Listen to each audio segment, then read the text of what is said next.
어떤 종류냐면은 까뮤이엔시, 대창, 뭐 고려제약, 뭐 신일제약 이런 것처럼 그 변태과 종목이에요. 변태과 종목이었어요. 이렇게 될지 몰랐죠. 변태과 종목이. 이 맨날 회사가 돈은 못 벌고 주가 관리도 안 되고 맨날 그냥 바보탱이처럼 움직이다가 이번에 물 만난 물고기처럼 올라가고 있는데, 자, 이거는 꽤나 여러 번 영상에서 등장을 했어요. 차트를 볼 때 기억나죠? 항상 그거를 그 과거를 돌려보라고 했던 게 같은 패턴으로 움직였다고. 자, 신성현지는 절대 볼벤 상단하고 멀어졌을 때 사면 안 되는 종목이라고 했어요. 볼벤 상단하고 가까워졌을 때 사라고. 자, 그게 첫 번째로 말한 게 이때였죠. 볼벤 상단하고 가까워지면 일정 수준 이렇게 횡보를 하다가, 자 보세요, 이 패턴이 똑같아요. 거의 뭐 그냥 교과서로 찍어냈습니다. 볼벤 상단 위로 슈팅, 야금야금 빠져서 볼벤 상단 밑에서 조금 횡보하다가 다시 또 슈팅, 볼벤 상단 만나서 횡보하다 슈팅, 이거 반복한 거거든요. 자, 그럼 이번에도 슈팅이 나왔어요. 근데 이번엔 옛날하고 달랐어요. 옛날 같았으면 여기 볼벤 상단 뚫고 더 올라갔어야 됐거든요. 근데 볼벤 상단에서 막혔어요. 그러면은 이때부터는 조금 이제 추세가 우상향 추세에서 우상향 추세를 밟고 있던 종목이 이제는 횡보 단계로 넘어가는구나, 이렇게 생각하셔야 돼요. 이렇게 쭉 올라갔던 종목이 횡보 단계로 거쳐서 다시 올라갈 수도 있겠지만 떨어질 수도 있겠죠. 지금이 딱 그런 변곡점이에요. 그러면은 이 종목은 지금 투자하기가 애매해요. 추매하기도 애매해요.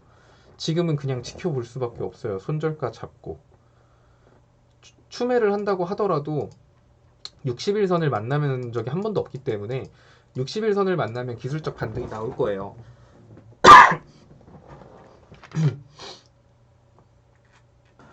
그 60일선에서 내가 얘 1배수 추매한다라는 생각으로 하고 60일선에서 반등 안 나오면 잘라야지, 이런 생각으로 하셔야 될 거예요. 그래도 최근에 여기가 이것저것 많이 엎었죠. 그린 뉴딜 때는 태양광으로 묶고 지금은 또 음압으로 묶고 하면서 재료를 계속 묶어가지고 주가를 올렸는데, 어쨌든 결과물이 크게 바탕이 되지 않은 상태에서 상승폭은 다시 또 쉽게 무너집니다. 60일선만 잘 체크하시고 거기서 추매하시든가 하시면 돼요. 지금 신규 진입하기에는 조금 애매한 구간 아닌가? 라는 생각합니다. 지금 신규 진입? 지금 신규 진입 저라면 안 할 것 같아요. 할 거면 차라리 주가가 한 3,800원 위로 올라가서 좀 횡보하는 모습을 보여주면 할 것 같지, 지금에선 안 해요. 꼭 주가는 바닥에서 잡을 필요 없어요. 안전한 구간이라고 한다면 3,800원에서 좀 어리버리한 움직임 보여주고 막 계속 횡보한다, 이러면은 그때는 다시 신규 진입할 만한 종목이 되지만 지금은 아닌 것 같아요. 차라리 기다릴 것 같아요. 아래를 기다리든가 위로 올라가서 안착하는 걸 기다리든가. 3천당 제약 들어가도 될까요? 진짜 안 돼요. 그냥 사지 마세요. 더 갈 수도 있는데 그 의형님한테 독이에요, 독. 처음 오신 분은 괜찮아요. 그러니까 왜냐면은 사실 사람 심리가 다 똑같잖아요. 올라가면은 약간 사실 떨어지는 거 사긴 껄끄러워. 왜 더 빠질 것 같거든. 그리고 올라가면 좀 후회하잖아요. 아, 그때 샀어야 됐는데. 그리고 올라가는 종목을 보면 더 가지 않을까? 약간 이런 생각으로 사는데, 반대죠.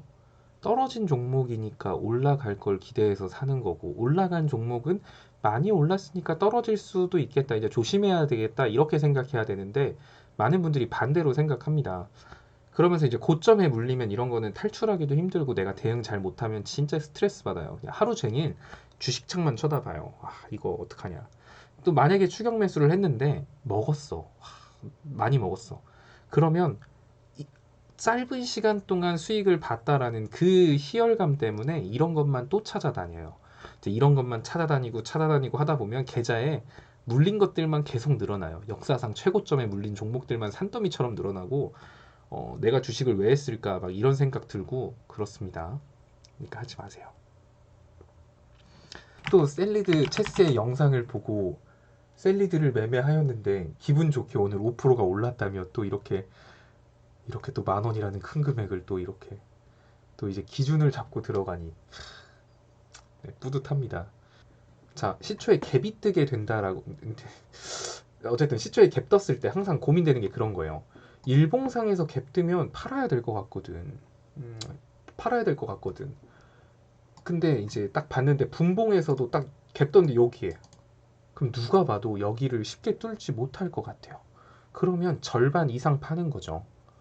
절반 이상을 냈다 집어 던져야 돼요. 근데 만약에 얘가 갭을 떴는데 여기 위로 떴어요. 이렇게 떴어요. 그럼 안 팔아요. 이해 가나요? 갭 자리가 딱 띡 시작 자리가 여기야. 그럼 여기 맞고 밀릴 가능성 높거든요. 그럴 때는 절반 이상 파는 거고, 만약에 시작했는데 이렇게 시작해요. 그러면 안 팔아요. 이 시초가 깨지기 전까지는 여기 밑에 깨지기 전까지는 한 주도 내주지 않는다. 약간 이런 거예요. 자, 그럼 오늘 핸즈코퍼레이션 이것도 마찬가지예요. 시초가가 어디였죠? 제가 왜 여러분들한테 시초가에서 이거는 갭자리 깨지면은 팔라고 하고 갭자리 깨지기 전에는 들고 있어도 되냐고 했냐면, 시초가 형성 자리가 딱 여기였거든요. 볼벤 상단. 그리고 심지어 전고점 위였어요. 그럼 여기가 이제 지지 라인이에요. 위로 저항 구간이 한 개도 없거든. 이 당시에 핸즈코퍼레이션 여기서 윗골이 단 것도 제가 이거 차익 실현 매물이라서 악성 매물대 아니기 때문에 얘 올라가면 어디까지 올라갈지 모른다라고 했잖아요. 전고점까지도 갈 수 있다고. 그러니까 옛날 같았으면 핸즈코퍼레이션 갭 떴으니까 다 파세요라고 했겠지만, 이번에는 제가 핸즈코퍼레이션은 시초가 깨지면 익절하고 아니면 들고 가도 된다라고 한 게 그래서 그런 거예요. 그리고 전고점 부근 왔을 때 2차 서킷 걸렸을 때 모르겠다 이제 알아서 파세요 한 거고. 그러니까 그런 식으로 항상 갭 떴을 때는 무조건 팔아야 된다? 이렇게 법칙은 없어요. 근데 여러분들은 아직 이게 좀 낯설기 때문에 일단은 이유 없이 갭 뜨면 일부라도 팔라고 말씀을 드리는 거예요. 근데 이제 내가 조금 차트를 보게 되면 이런 상황에서는 갭 떠도 안 팔죠. 저항 구간이 위에 없고 아래로 지지 라인만 있는데 팔 이유가 없는 거. 셀리드도 마찬가지로 만약에 내일 시초에 갭 떴는데 이렇게 위로 시작했다. 그럼 이거 아래 깨지기 전까지는 안 팔아도 돼요. 근데 반대로 시초에 이렇게 애매하게 시작했다. 그럴 때는 절반 정도 파는 거예요. 왜냐면 어차피 올라가 봐야 여기 두드러 맞고 밀릴 가능성 높으니까. 그런 생각으로 하시면 됩니다. 알겠죠? 아, 뭐라나. 남자가 그러면 안 되죠. 환불 없음. 한 개. 자, 그럼 이평선이, 자, 셀리드를 딱 샀어요. 그럼 반대로 생각했을 때 갭 떴을 때 갭 뜬 걸 추격 매수하고 싶다. 이것도 마찬가지예요. 이렇게 시작을 했어요.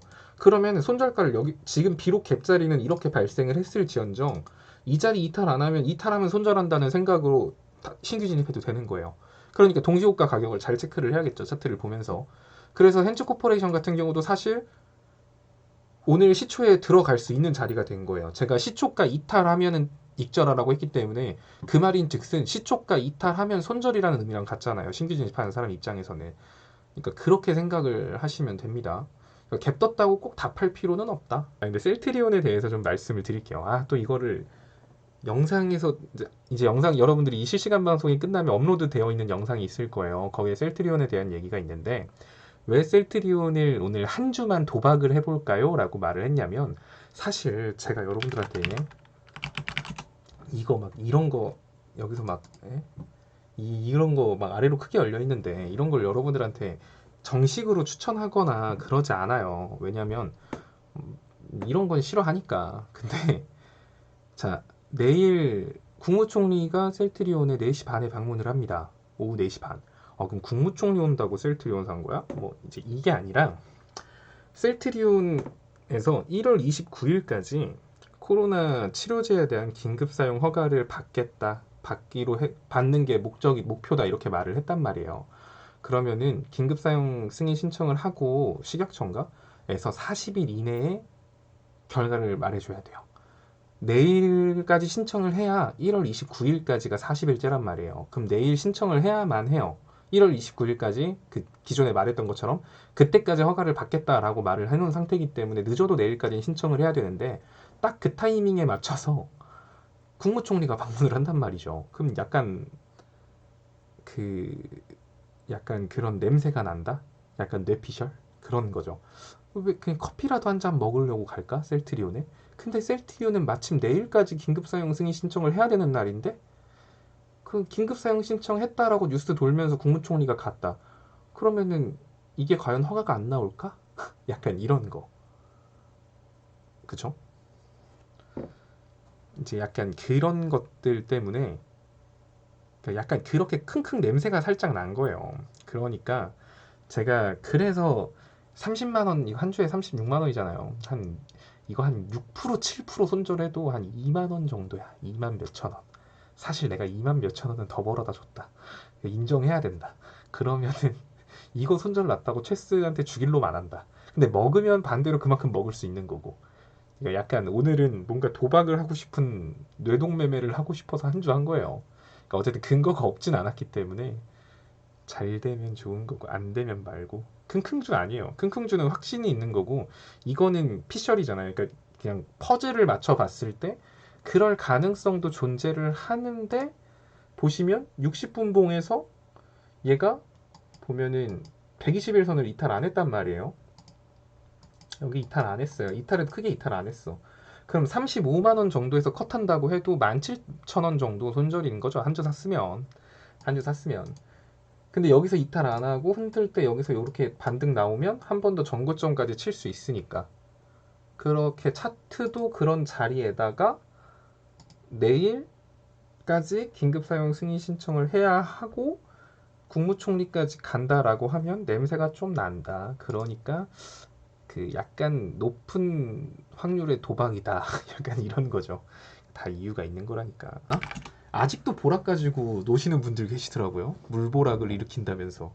근데 솔직히 사실 보락을 우리가 언제부터 매매를 했냐면 보락을 언제부터 매매했지? 이때부터 매매했나? 어쨌든 보락 이것도 먹으신 분들이 있어. 그리고 나서부터 보락은 그냥 맨날 막 이렇게 물보락을 이렇게 하면서 맨날 이렇게 먹었어요. 이제 보락은 엄청 많이 먹고 최근 들어 보락 매매를 안 하고 있는데 또 그때 보락의 맛에 취하신 분들이 여전히 보락 60일선 오면 사가지고 먹고 나오고 그러시더라고요. 그러니까 이게 너무 종목을 한 종목 갖고 많이 먹었을 때 후유증이 약간 그 종목과 사랑에 빠지는 거. 그거 좀 위험한 거거든요. 그거 좀 조심하세요.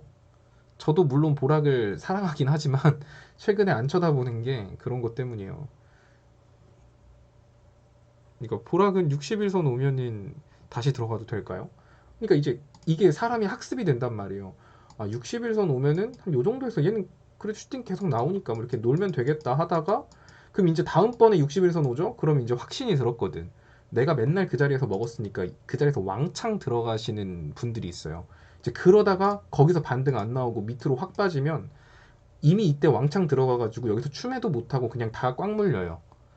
내가 그간 100만 원씩 몇만 원씩 이렇게 그러니까 몇만 원씩 먹어왔던 거를 이번에 많이 먹겠다고 들어가서 한 번에 다 뱉고 빠지면 춤에도 못하고 기존에 먹은 거 다 뱉고 곱절로 뱉는 그런 상황이 나올 수 있거든요.